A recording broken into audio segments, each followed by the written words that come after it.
Hello everyone, आपके अपने YouTube channel exam booster में एक बार फिर से आपका स्वागत है। हम अपने कल के टॉपिक को कंटिन्यू करते हैं, लाभ और हानि। लाभ और हानि से रिलेटेड 2 वीडियो हम पहले कर चुके हैं जिसमें हमने इंपॉर्टेंट प्रश्नों को हल किया है, तो उन प्रश्नों को भी आपको जरूर देखना है। उनका लिंक, पीछे वाले वीडियो का लिंक मैं डिस्क्रिप्शन में डाल दूंगा, तो पीछे वाले वीडियो को भी आपको जरूर देखना है। अब आज अपन शुरू करते हैं, आगे कंटिन्यू करते हैं और जो अपने बचे हुए प्रश्न है उनको पूरा करते हैं।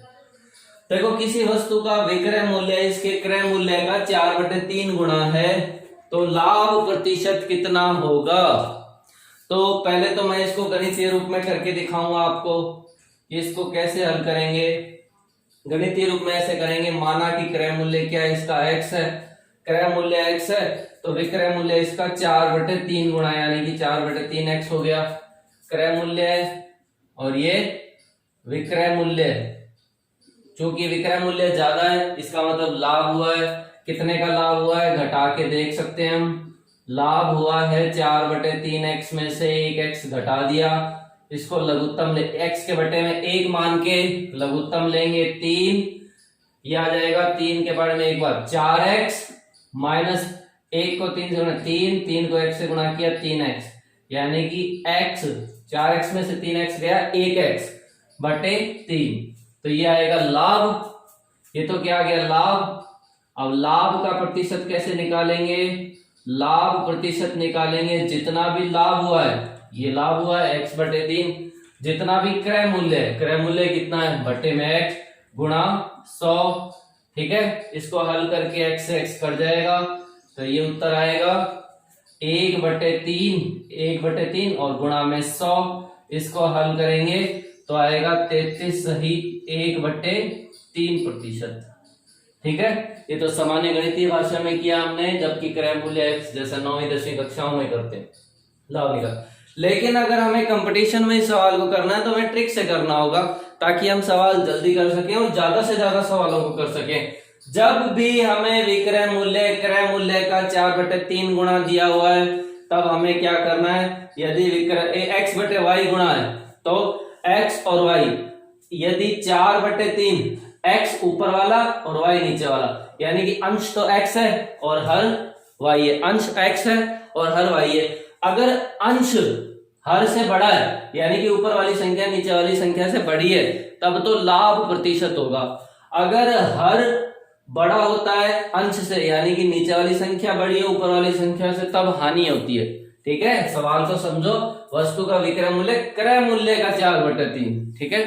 तो आपको ये ध्यान रखना है। इसके बाद अब पता लग गया इस सवाल में, चूंकि x का मान, इस सवाल में x का मान y से बड़ा है, अंश हर से बड़ा है, इसलिए लाभ होगा।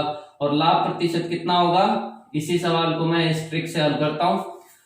x का मान 4 माइनस 3 बटे y का मान कितना है 3 गुणा 100, तो 4 में से 3 गया 1/3 गुणा 100, तो ये आ जाएगा 33 सही। 100 में 3 का भाग लगाया, 100 में 3 का भाग लगाया तो आएगा 33 सही 1/3%। ये देखो समान ही है, तो हमें भाई कंपटीशन में ऐसे तरीकों से करना।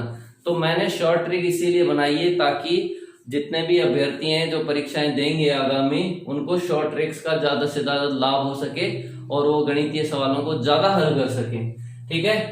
तो एक तो ये विधि भी हमने सीखी है, एक ट्रिक से भी हमने सीखा है, दोनों विधि हमें आनी चाहिए। देखो अगला सवाल है, हरि ने 2 रेडियो खरीदे जिनमें प्रत्येक का क्रय मूल्य 1600 रुपए है। उसने एक को तो 40% लाभ पर बेचा, दूसरे को 40% हानि पर बेचा। तो बताइए इस सौदे में उसका क्या लाभ या हानि, उसका प्रतिशत क्या है? देखो एक चीज हमें ध्यान रखनी है, ट्रिक ध्यान रखनी है कि जब भी 2 वस्तुओं का क्रय मूल्य समान हो, क्रय मूल्य समझ गए ना, उसको खरीदने वाला मूल्य, क्रय मूल्य अगर समान है, फिर उनमें से एक वस्तु को तो लाभ पर बेचा जाए x% और दूसरी वस्तु को x% हानि पर बेचा जाए, यानी कि लाभ और हानि का प्रतिशत समान है। एक को तो 10% लाभ पर बेचा, एक को 10% हानि पर बेचा, इस तरह से। तो ऐसे सौदे में, कंप्लीट सौदे में कोई लाभ नहीं होगा, कोई हानि नहीं होगा। तो इस तरह से हम इस सवाल में कह देंगे कि हरी यहाँ पे क्रय मूल्य समान है, तो और 40 एक को 40% लाभ पर और दूसरे को 40% हानि पर, तो इस सवाल का उत्तर क्या होगा? कोई लाभ या हानि नहीं, कोई लाभ अथवा हानि नहीं होगी, कोई लाभ अथवा हानि नहीं होगी। समझ गए? क्यों? क्योंकि क्रय मूल्य समान है और लाभ प्रतिशत हानि प्रतिशत भी समान है दोनों वस्तुओं का। देखो अगला सवाल है, एक बेईमान दुकानदार है, वो माल खरीदते समय तो 10% का धोखा देता है और बेचते समय 20% ठगता है। ठीक है, खरीदते समय भी धोखा करता है, ठीक है, और बेचते समय भी धोखा करता है, तो उसको कुल कितने लाभ होता है ये हमें ज्ञात करना है। तो इसके लिए हम एक ट्रिक बनाई है मैंने। देखो, यदि सामान खरीदते समय X% का धोखा दे रहा है और बेचते समय Y% का धोखा दे रहा है, तो उसको हमेशा लाभ होगा। और वो लाभ प्रतिशत कैसे ज्ञात करेंगे? जो भी वो धोखा दे रहा है 100 + X 100 + Y, दोनों प्रतिशत को 100 में जोड़ेंगे बटे 100, फिर वो 100 में से घटा लेंगे, इतना लाभ प्रतिशत उसको होगा। इस सवाल में देखते हैं इसको क्या लाभ प्रतिशत होगा। लाभ प्रतिशत इसका होगा 100 + X यानी कि 100 + 10, 100 + Y यानी कि 100 + 20 बटे 100 - 100। ठीक है, ये उसको लाभ होगा 110 गुणा 120 बटे 100 और -100। इसको हल करते हैं, 0 से ये वाली 0 कट गई, इस 0 से ये वाली 0 कट गई। 12 गुणा 11 कितने होते हैं? 132 होते हैं, और उसमें से -100 किया, 132 में से 100 घटाया 32, यानी कि लाभ प्रतिशत उसको कुल कितना लाभ होगा? 32%। कई विद्यार्थी जल्दबाजी में क्या करते हैं कि 10% यहाँ से कहा 10-20% बेचते समय, यानी कि कुल लाभ उसको 30% होगा। नहीं, उसको कुल लाभ कितना होगा?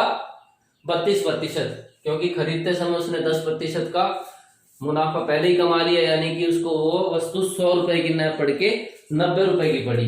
ठीक है, तो इस ट्रिक से आपको ये सवाल करना है।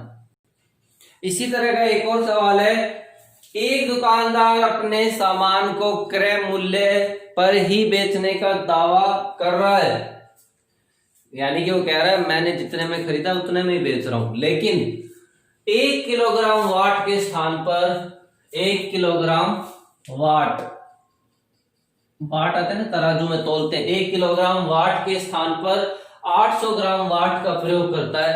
बेईमानी कर दी ना, 1 किलो न दे के 800 ग्राम ही देगा वो, उसका लाभ प्रतिशत ज्ञात कीजिए। तो देखिए इसके लिए मैंने ट्रिक बनाई है।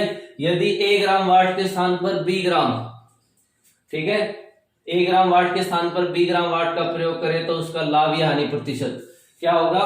A - B। तो यहाँ पे देखो 1 किलोग्राम को मैं लिख देता हूं 1000 ग्राम, तो 1000 ग्राम A का मान हो गया, माइनस B यानी कि 800 ग्राम बटे B 800 ग्राम, क्योंकि उसने बेचा कितना है? 800 ग्राम ही बेचा है, तो 800 ग्राम बेच के उसने जो लाभ कमाया है उसी का ही हम प्रतिशत बता रहे हैं। 800 ग्राम बेच के वो कितना लाभ कमा रहा है? गुणा 100। इसको हल करो तो आएगा, ये आएगा लाभ प्रतिशत, क्योंकि इसने बेईमानी 1 किलो की जगह 800 ग्राम किया है। कई बार क्या गलती से किसी दुकानदार से उसको तोलना 900 ग्राम है, लेकिन गलती से तोल दिया 1000 ग्राम, तो हो सकता है उसको हानि भी हो जाए, है ना। तो लाभ और हानि दोनों लिखी है मैंने। तो 200, 1000 में से 800 घटाए 200 बटे 800 गुणा 100, ये 200 से 4 बार कट गया, ठीक है, और 4 के बारे में 25 बार आता है 100, यानी कि उसको लाभ प्रतिशत कितना हुआ? उसका लाभ होगा 25%, उसने लाभ उसमें कमाया। देखो अगला सवाल है जो कि एसएससी में पूछा गया है, किसी वस्तु को 524 रुपए में बेचने पर उतना ही लाभ होता है जितना उसे 452 रुपए में बेचने से हानि होती है, तो उस वस्तु का क्रय मूल्य क्या होगा? यानी कोई वस्तु है, अगर उसको 524 रुपए में बेचेंगे तब तो कुछ लाभ होगा, और 452 रुपए में बेचेंगे तो कुछ हानि होगी, तो उस लाभ और हानि की मात्रा बराबर है ना। अगर 524 में बेच रहे हैं तो उतना ही लाभ, जितना 452 रुपए में बेचने पर हानि। तो इसकी ट्रिक तो मैंने लिख दी है, लेकिन मैं इसको पूरा डिटेल में भी आपको समझाता हूँ। मान लिया उसका क्रय मूल्य क्या है, x, क्रय मूल्य क्या मान लिया, x मान लिया। इससे क्या होगा, पहले इसने उसको कितने रुपए में बेचा, विक्रय मूल्य कितना है 524, पहले विक्रय मूल्य कितना है 524, 524 में बेचने पर क्या हो रहा है, लाभ हो रहा है। तो लाभ कितना हो रहा है, लाभ कैसे निकालते हैं हम पहले वाले वीडियो में पढ़ चुके हैं। अगर विक्रय मूल्य ज्यादा है तो विक्रय मूल्य में से क्रय मूल्य घटा देते हैं, इतना लाभ होगा। ठीक है, फिर आगे चलते हैं। अब विक्रय मूल्य कितना है, ये तो पहली कंडीशन। दूसरी कंडीशन में विक्रय मूल्य कितना है 452 है, तो हानि हो रही है। हानि कैसे निकालते हैं, हानि का सूत्र मैंने लिखवाया हुआ है। अगर हानि है इसका मतलब क्रय मूल्य का मान ज्यादा है, तो क्रय मूल्य में से विक्रय मूल्य घटा देते हैं।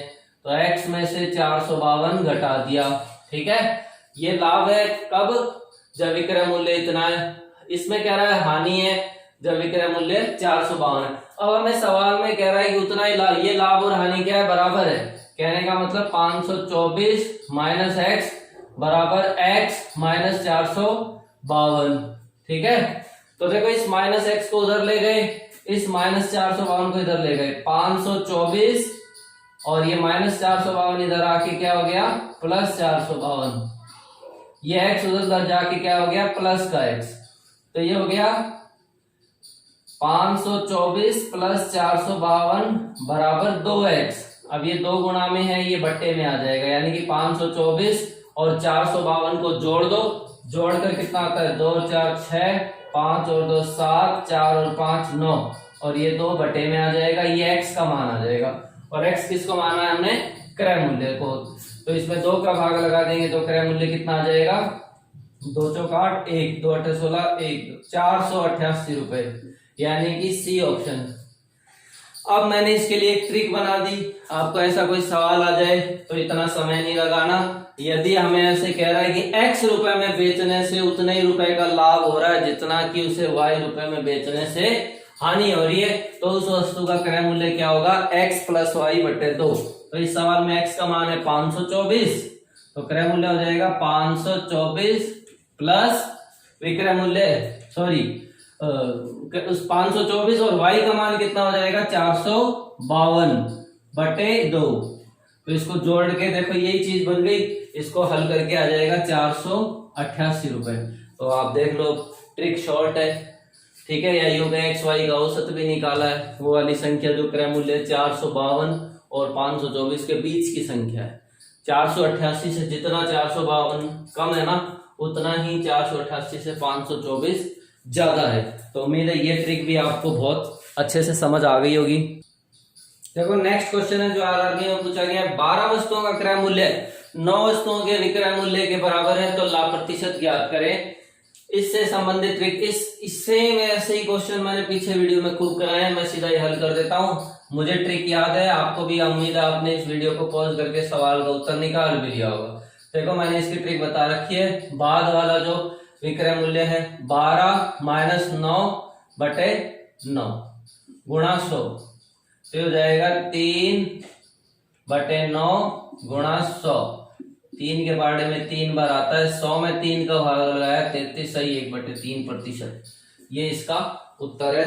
इसकी ट्रिक पीछे बताइए, आप पीछे वाले वीडियो में देखें कि अगर x वस्तुओं का क्रय मूल्य y वस्तुओं के विक्रय मूल्य के बराबर हो तो ट्रिक होती है x माइनस वाई बटे वाई गुणा 100, अगर लाभ प्रतिशत में अगर ज्ञात करना हो तो।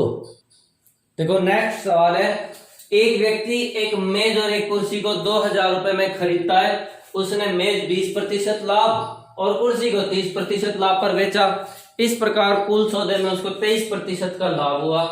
मेज का क्रय मूल्य ज्ञात करो। वीडियो को यहीं पॉज करो और खुद इस सवाल को हल करो और अब मेरे उत्तर से इसका मिलान करो। देखो आपका उत्तर क्या आता है, यही आता है क्या? पहले तो मैं इसको बताता हूँ डिटेल में, आप जैसे आप कर रहे हो वैसे मैं करके दिखाता हूँ, फिर इसकी ट्रिक जो मैंने बनाई है वो आपको बताऊंगा।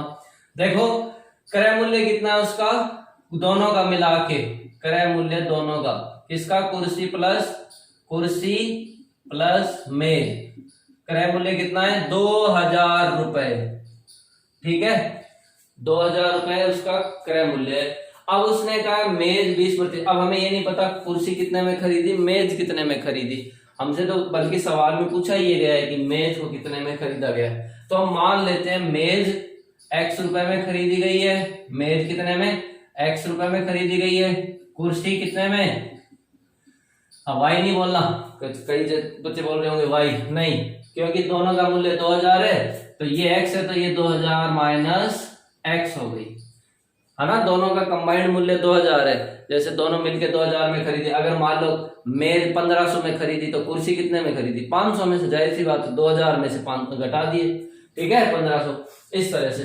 तो अगर इसको x में खरीदा है तो इसको 2000 माइनस x में खरीदा गया। फिर इसने कहा मेज को 20% लाभ पर बेचा गया।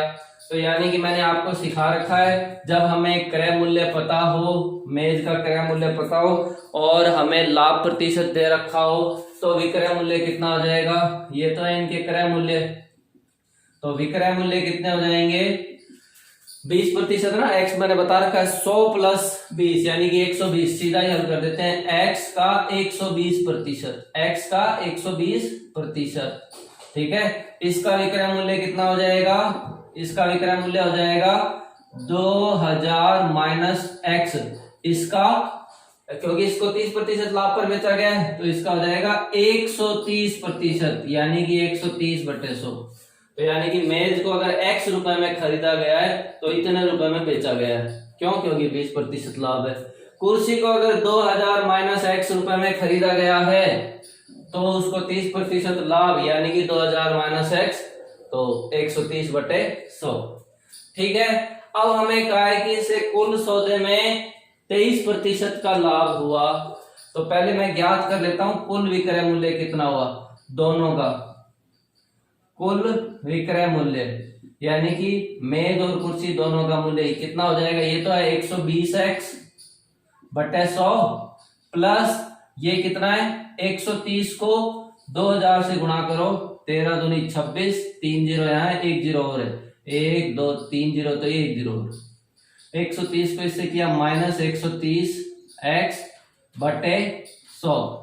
अब मैंने लघुत्तम वाले वीडियो में समझाया था कि जब दोनों के बट्टे में समान राशि हो तो लघुत्तम 100 ही आ जाएगा और ऊपर वाली संख्या भी ऐसे लिख दी जाएगी, 120x प्लस 2,60,000 माइनस 130x, तो ये हो जाएगा कितना होएगा, 120 में से 130 गए, दोनों समान राशि है ना, 120 में से 130 गए, माइनस 10x प्लस 2,60,000/100, ये क्या आ गया कुल विक्रय मूल्य।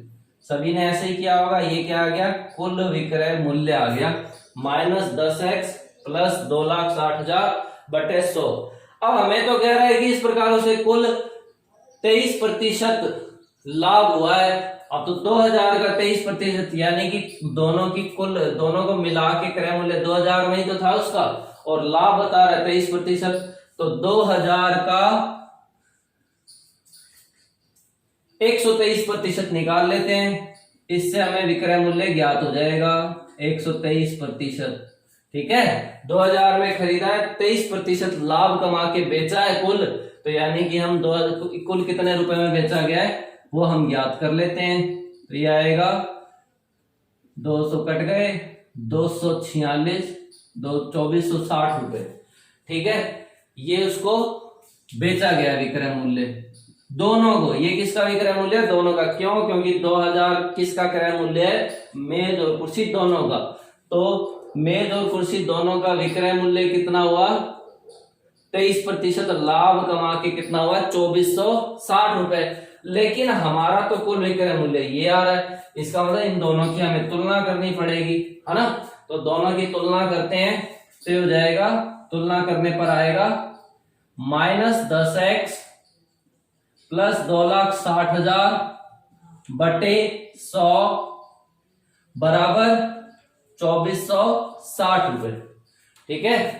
ये 100 गुणा में चले गए तो हो जाएगा माइनस 10x प्लस 2,60,000 2460, ये 100 गुणा में हो गए तो 2 शून्य और लग गए, माइनस 10x बराबर 2,46,000, माइनस ये उधर जाके माइनस हो गए 2,60,000 माइनस 10x।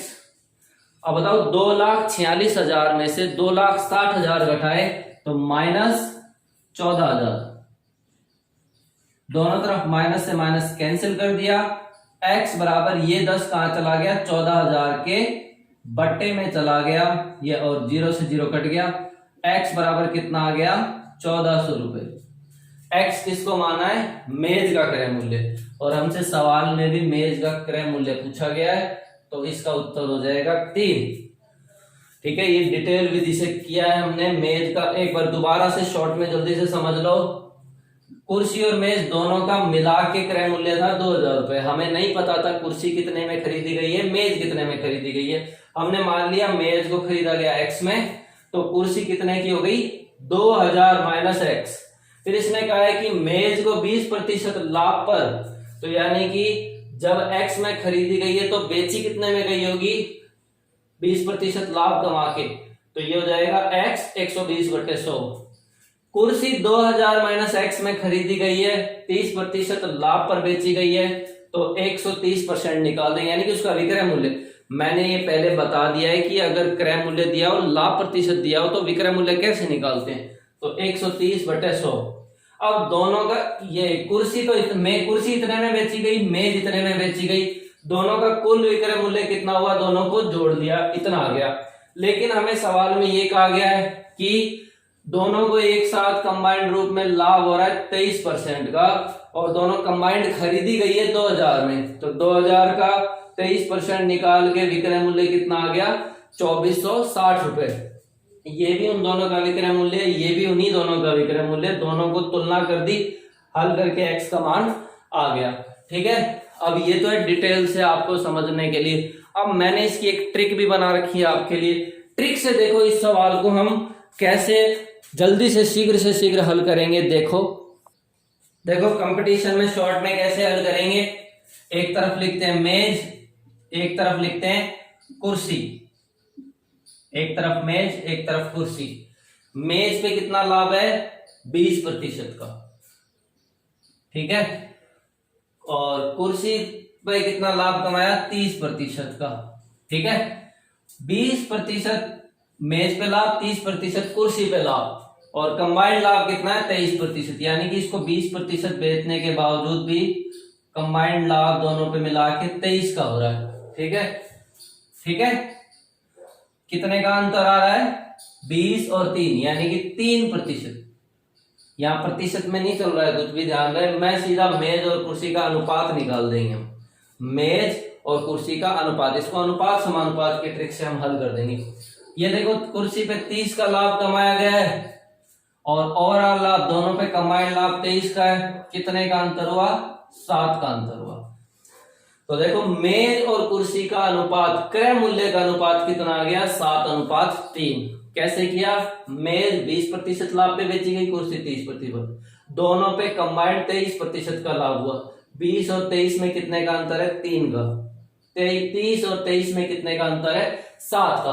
तो मेज और कुर्सी का अनुपात कितना आया, 7:3, क्रय मूल्य का अनुपात, मेज अनुपात कुर्सी, ठीक है, और ये भी क्रय मूल्य का है। अब मेज का मूल्य अगर हमें ज्ञात करना हो, मेज का, तो दोनों का ही ज्ञात कर देंगे। मेज का क्रय मूल्य कितना होगा, जो भी मेज के हिस्से में अनुपात आया है वो बटे दोनों अनुपातों का योग गुणा दोनों का कंबाइंड कितना मूल्य है, 2,000 रुपए। अगर हमसे सवाल में कुर्सी का पूछा जाता, कुर्सी का क्रय मूल्य, कुर्सी के हिस्से में कितना अनुपात है, 3/7 + 3 गुणा 2,000 रुपए। तो इसको तो 7 और 3 होते हैं 10 होते हैं, 10 से 1 0 कट गई, यानी कि 200 गुणा 7 कितना हो गया, 1,400 रुपए। 7 और 3 कितने होते हैं, 10, और 10 से 1 0 कट गई, तो 200 गुणा 3 600 रुपए। यानी कि मेज तो खरीदी गई है 1400 रुपए में, मेज का क्रय मूल्य 1400 रुपए और कुर्सी का पूछा जाए तो 600 रुपए। तो इसका उत्तर क्या होगा, सी ऑप्शन होगा, जो कि कितना है 1400 रुपए। तो आशा है आज की पढ़ी हुई सारे ट्रिक्स और सवाल आपको अच्छे से समझ आ गए होंगे। इसके अलावा और भी कुछ प्रश्नों का संकलन है, मैं डिस्क्रिप्शन में उनका लिंक दे दूंगा, उन प्रश्नों को आपको हल करना है। और अभी तक आपने हमारे चैनल को सब्सक्राइब नहीं किया है तो नीचे सब्सक्राइब का बटन दबाकर सब्सक्राइब कर लें, बेल आइकन दबा लें, ताकि हमारे लेटेस्ट अपडेट, वीडियो के अपडेट आपको जल्द से जल्द सबसे पहले आपको मिल जाए। ठीक है, आप मुझे कमेंट जरूर कीजिएगा, इससे संबंधित कोई डाउट है तो वो आपकी क्लियर जरूर की जाएगी।